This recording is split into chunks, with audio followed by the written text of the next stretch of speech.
안녕하십니까 시청자 여러분, 젊은 보수 케찹입니다. 어제 저녁 제 푸념 들어주시느라 정말 고생 많으셨습니다. 2주간의 휴식기를 가진 끝에 이제 처음 가지는 녹화 영상입니다. 3주 만에 이렇게 게재를 하는 건데 역시나 카메라 앞에선 몸이 딱딱해집니다. 지금 확진자가 4,000명대를 넘어가면서 이 방역당국의 정책이 날이 갈수록 타이트해지고 있습니다. 이제 1월 10일을 기점으로는 이 패스가 없는 사람은 이 마트나 백화점을 못 들어간다고 하죠. 그리고 그동안 가능했던 이 혼밥도 이제부터는 안 된다고 합니다. 이 대한민국 국민의 방역 참여율은 전 세계 최고 수준입니다. 이런 대단한 단결력과 높은 참여율에도 불구하고 하루 확진자 숫자가 이 4,000명대를 육박하면서 이런 현 방역 시스템에 의문을 제기하는 국민들이 점점 많아지고 있는 추세입니다. 이윽고 정부는 청소년들을 대상으로 한 이 방역 패스를 실시한다고 하여 이 학부모들의 거센 반발에 부딪히고 있습니다. 현재 학부모 단체 및 사교육연합은 이 서울행정법원의 보건복지부 장관을 상대로 청소년 방역 패스 효력 정지 신청을 냈고, 또 법원은 이를 일부 받아들였습니다.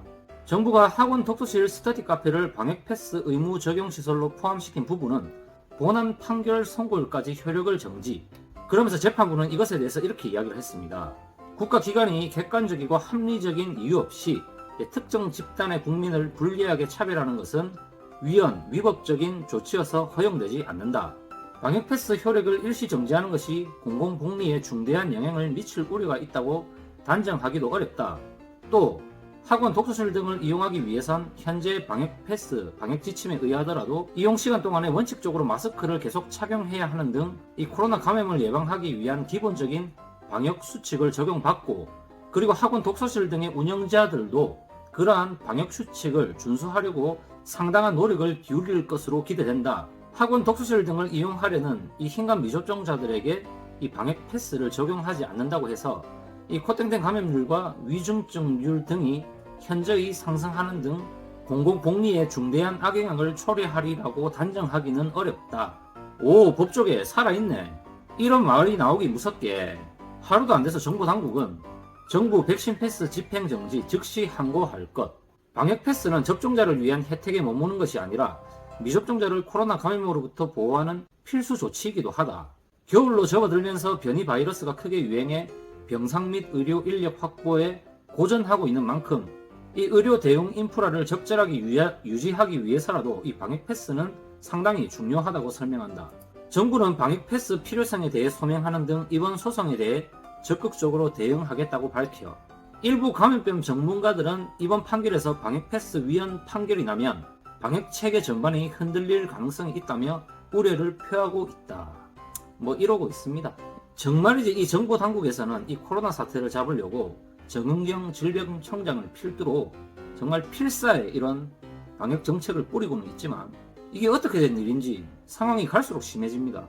노력을 하는 거야, 아니면 노력을 안 하는 거야. 과연 이 상황을 어떻게 받아들여야 할지 댓글로 해석 좀 부탁드리겠습니다. 그리고 이런 학부모 소송 말고도 지난 31일에는 조두형 영남대 의과대학 교수 등 이 시민 1,023명이 정부 방역 당국을 상대로 방역 패스 관련 행정처분 취소를 요구하는 소송을 이 서울행정법원에 내기도 했습니다. 자, 다음 소식입니다. 이번 소식은 그냥 재미로 봐주시면 될 것 같아요. 그냥 넘기기에 조금 아까운 주제라 가지고 이 선정을 했는데, 이 지금 정치 우파 유튜브 바닥에서 아주 재미난 사태가 일어났습니다. 이 가세연에서 국민의힘당 이준석 대표의 비리를 폭로하는 방송을 했는데, 이 레카대장 법관은 이제 이것을 두고 가세연의 폭로 이유라는 영상을 올렸는데, 지금 이 영상이 상당히 논란이 되고 있습니다. 가세연은 이준석의 과거 이 대전지검 수사 기록을 증거 삼아서 이 비리에 대한 상납 비리에 대한 폭로 방송을 했고, 또 법관은 이 방송을 두고 진성 박근혜 파들의 이 이준석 흠내기식이다라는 식의 방송을 했거든요. 그런데 여기서 하나 멘트가 문제가 된 게 있습니다. 가세연은 예전부터 이준석을 존나 싫어했습니다. 왜냐? 일단 가세연은 진성 박근혜 파예요. 사실 조금 거부겠습니다. 제가 이 영상을 봤는데 이게 지금 박근혜 파건 문재인 파건 간에 일단 이런 사람이 이런 비리가 있다라고 이야기를 한 건데, 이 문제의 본질에 중점을 두기보다는 이 가세연의 이 폭로 동기에만 집중할 뿐인 방송이었습니다. 그래서 이것 때문에 우파 시민들이 지금 상당히 화가 난 상태에 있어요. 이 며칠 전 라이브에서도 언급한 내용이긴 하지만 제가 이 영상을 보면서도 이건 좀 아닌 것 같다 라는 생각을 했습니다. 그리고 아니나 다를까 이 방구석 유튜버 뻑가 XXXX야 뭐뭐까 라면서 이 장문의 게시글을 이 김세희 대표가 이 가세현 이 커뮤니티에 남겼습니다. 이제 그동안 우파 유튜버 활동을 했던 것으로 판단했던 뻑가 XX 새끼에 대해서 한마디 하겠습니다. 가세현의 이준석 상납 폭로 이유라고 하면서 가세현이 박근혜 지지 세력이기 때문이다 라고 말을 합니다. 이게 이 대표 상납 문제와 무슨 상관인가요? 이런 돌대가리 병신 새끼가 그동안 우파 유튜버 역할을 해왔다는 게 참으로 한심스럽네요. 딱 닭대가리 합창단 수준을 막 못 벗어나네요. 니편 내편 진영 논리만 따지다가 논리와 이성을 벗어나 버렸네요. 조금 읽기 거북한 그런 거슬릴 법한 말투로 이제 뻑가를 이 가세현의 김 대표가 맹렬히 비난을 하고 있는데 이제 뻑가는 이에 대해서 즉각적인 사과문을 냈습니다.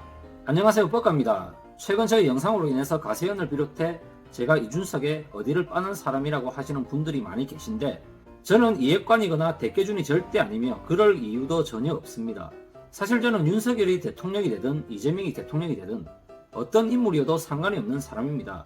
그저 그가 만들겠다는 세상과 제가 원하는 세상만 일치하면 된다고 생각합니다. 야, 명언 탄생했습니다.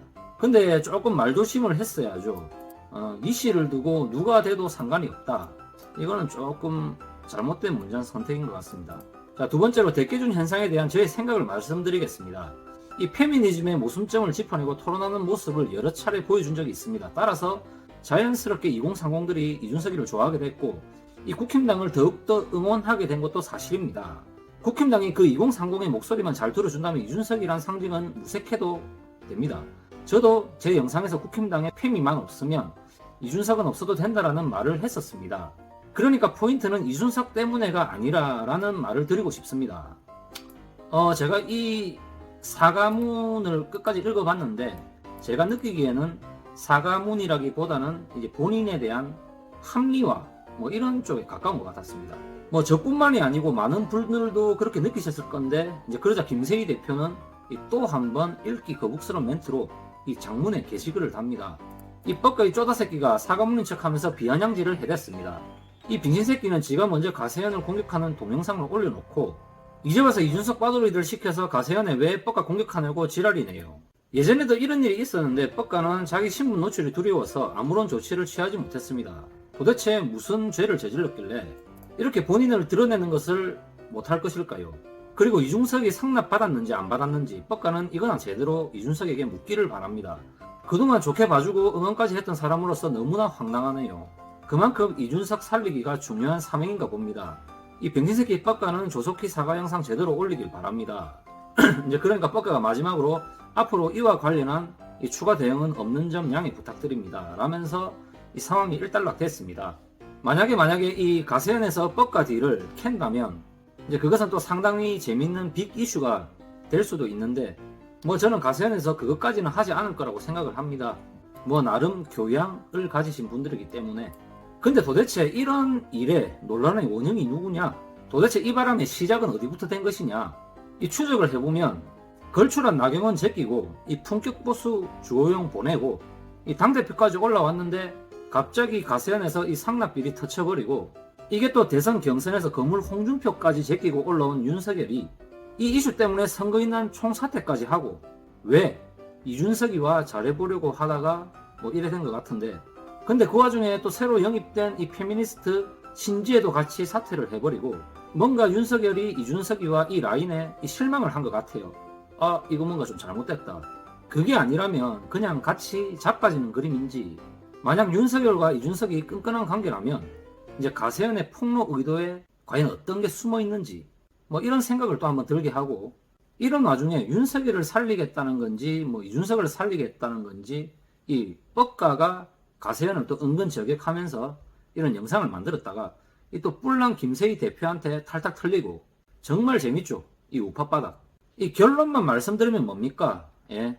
이놈 제끼고 저놈 보내고 그놈 죽이고 하면서 대두되는 딱 한 사람. 국힘당 하는 짓이 하도 멋 같아서 엿대 보라고 이 사람 찍겠다 하는 그 사람.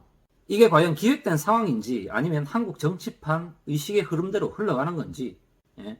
도대체 알 수 없습니다. 아, 언제쯤 이 정치권 정상궤도 한번 볼 수 있을까요? 아무튼 오늘 방송은 여기서 마치겠습니다. 시청해주신 여러분 감사합니다.